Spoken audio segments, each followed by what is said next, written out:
একদম চোখের পলকে ডেলিভারি, তাই না? কিন্তু এই জাদুর পেছনে আসল রহস্যটা কি কখনো ভেবে দেখেছেন?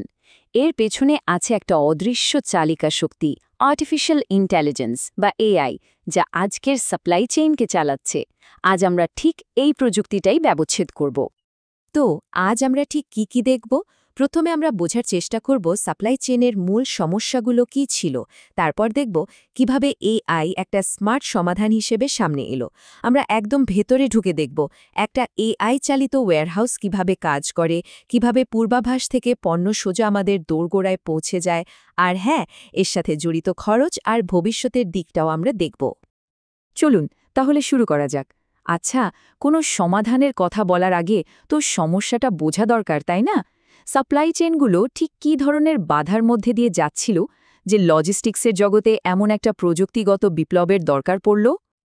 এই প্রশ্নটা কিন্তু বেশ গুরুত্বপূর্ণ, কারণ বাইরে থেকে দেখতে জিনিসটা যতটা সহজ মনে হয়, একটা পণ্য আমাদের হাতে আসার পেছনের গল্পটা তার চেয়ে অনেক অনেক বেশি জটিল। আর সেই জটিলতার মধ্যেই কিন্তু লুকিয়ে আছে আজকের সাপ্লাই চেনের আসল চ্যালেঞ্জগুলো। এই ছবিটা দেখুন, পুরো বিষয়টা একদম পরিষ্কার হয়ে যাবে। ভাবুন একবার, কাঁচামাল জোগাড় করা থেকে শুরু করে একজন গ্রাহকের হাতে পণ্যটা তুলে দেওয়া পর্যন্ত কতগুলো ধাপ। উৎপাদক, পরিবহনকারী, খুচরা বিক্রেতা সবাইকে একসাথে একদম নিখুঁত তালে কাজ করতে হয়, যেটা বাস্তবে করাটা সত্যি বলতে প্রায় অসম্ভব একটা ব্যাপার। আর এই সমন্বয়ের অভাব থেকেই কিন্তু প্রচলিত সাপ্লাই চেনগুলো হাজারো সমস্যায় ডুবেছিল। যেমন ধরুন, চাহিদা যে কোনো সময় বেড়ে যাচ্ছে বা কমে যাচ্ছে, শ্রমিকের অভাব তো লেগেই আছে, তার উপর এক একটা সিস্টেম এক এক রকম, কোনোটার সাথে কোনোটার যোগাযোগ নেই। সব মিলিয়ে পুরো প্রক্রিয়াটাই ছিল ভীষণ ভঙ্গুর আর অদক্ষ। আর ঠিক এই সব জটিল সমস্যার সমাধান হিসেবেই মঞ্চে এলো আর্টিফিশিয়াল ইন্টেলিজেন্স। এটা কিন্তু শুধু একটা নতুন প্রযুক্তি না, বরং আধুনিক লজিস্টিক্সকে গোড়া থেকে বদলে দেওয়ার মতো একটা যুগান্তকারী শক্তি। সহজ করে বললে, এআই আসলে কি করে? এটা সাপ্লাই চেইনকে এমন একটা ব্রেন বা মস্তিষ্ক দেয়, যা দিয়ে এটা ভবিষ্যৎ অনুমান করতে পারে, যে কোনো পরিস্থিতির সাথে নিজেকে খাপ খাইয়ে নিতে পারে, আর পুরো প্রক্রিয়াটাকে আরও উন্নত বা অপটিমাইজ করতে পারে। মূল লক্ষ্য একটাই, অপটিমাইজেশন। আর এর ফলাফল সত্যিই অবাক করার মতো। এই সংখ্যাগুলো দেখুন, শ্রম আর জ্বালানি খরচ কমে যাচ্ছে প্রায় 15%, ইনভেন্টরিতে ভুলের পরিমাণ কমছে 20%, আর পণ্য ডেলিভারি হচ্ছে 30 থেকে 40% দ্রুত। মানে এটা শুধু কাজই দ্রুত করছে না, ব্যবসাকে যে কোনো হঠাৎ আসা ঝামেলার জন্য তৈরি রাখছে। আচ্ছা, অনেক তো তত্ত্বের কথা হলো, এবার চলুন একটু বাস্তবে ঢোকা যাক, কেমন? আমরা এখন সোজা চলে যাব একটা এআই চালিত ওয়্যারহাউসের ভেতরে। দেখব সেখানে রোবটরা কিভাবে পুরো খেলাটা বদলে দিচ্ছে।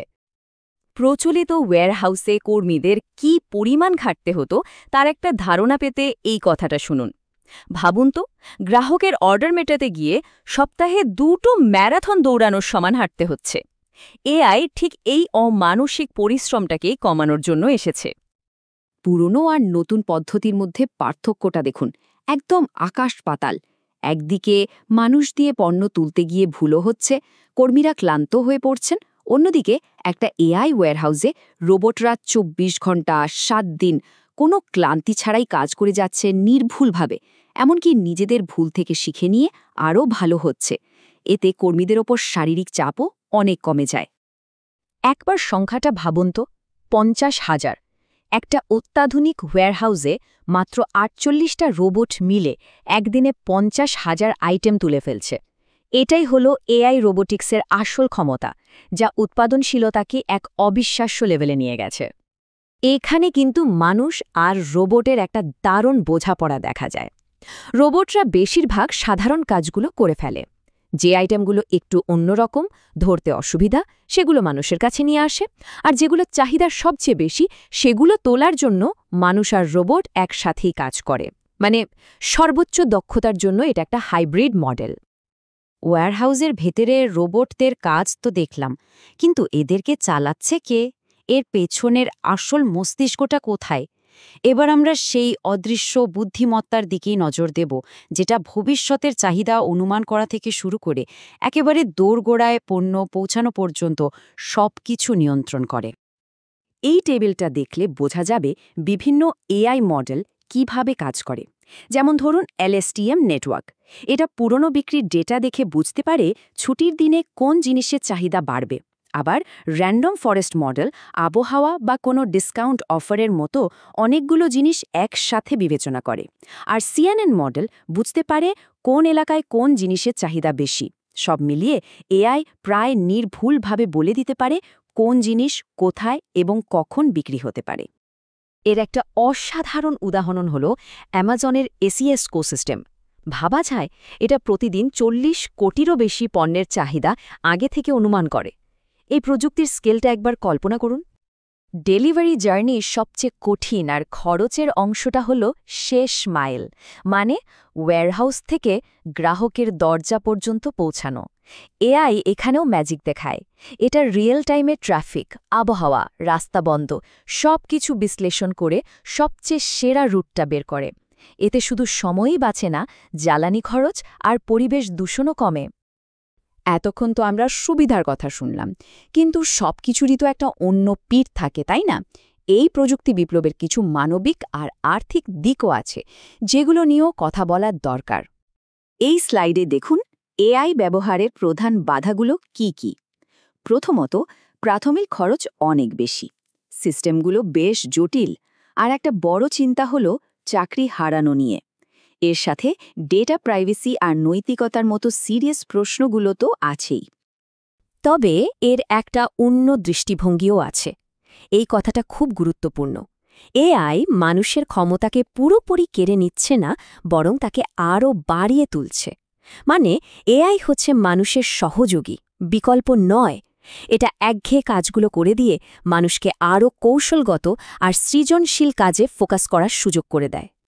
আর এই চ্যালেঞ্জগুলোর অন্য পাশে কি আছে? বিপুল পরিমাণ আর্থিক আর কর্মক্ষমতার লাভ। খরচ কমছে, ভুল কমছে, গতি বাড়ছে। এই সুবিধাগুলোই কোম্পানিগুলোকে এত চ্যালেঞ্জ সত্ত্বেও এআইয়ের দিকে ঝুঁকতে বাধ্য করছে। সোজা কথায়, লাভটা খরচের চেয়ে অনেক বেশি। আমরা প্রায় আলোচনার শেষে চলে এসেছি। চলুন এবার একটু ভবিষ্যতের দিকে তাকানো যাক। এই প্রযুক্তি লজিস্টিক্সের দুনিয়াকে সামনে আর কতটা বদলে দিতে পারে? এই বিবর্তনের ধারাটা খেয়াল করুন। আজকে আমরা আছি এআই আর মেশিন লার্নিংয়ের যুগে। খুব শীঘ্রই এর সাথে যুক্ত হবে আইওটি সেন্সর থেকে আসা রিয়েল টাইম ডেটা। এর পরের ধাপে আসবে ব্লকচেইন, যা পুরো সিস্টেমকে আরও নিরাপদ আর স্বচ্ছ করে তুলবে। আর একদম শেষে চূড়ান্ত অপটিমাইজেশনের জন্য হয়তো আসবে কোয়ান্টাম কম্পিউটিং, মানে সাপ্লাই চেইন দিন দিন আরও বুদ্ধিমান আর একে অপরের সাথে সংযুক্ত হতে থাকবে। তাহলে আজকে আলোচনার শেষে এই প্রশ্নটাই থেকে যায়, এআই যদি পণ্য পরিবহনের মতো একটা জটিল ভৌত জগৎকে এতটা নিখুঁতভাবে নিয়ন্ত্রণ করতে পারে, তাহলে এর পরের লক্ষ্য কী? এই প্রশ্নটা আমাদের এআই এর ভবিষ্যতের অসীম সম্ভাবনা নিয়ে ভাবতে বাধ্য করে।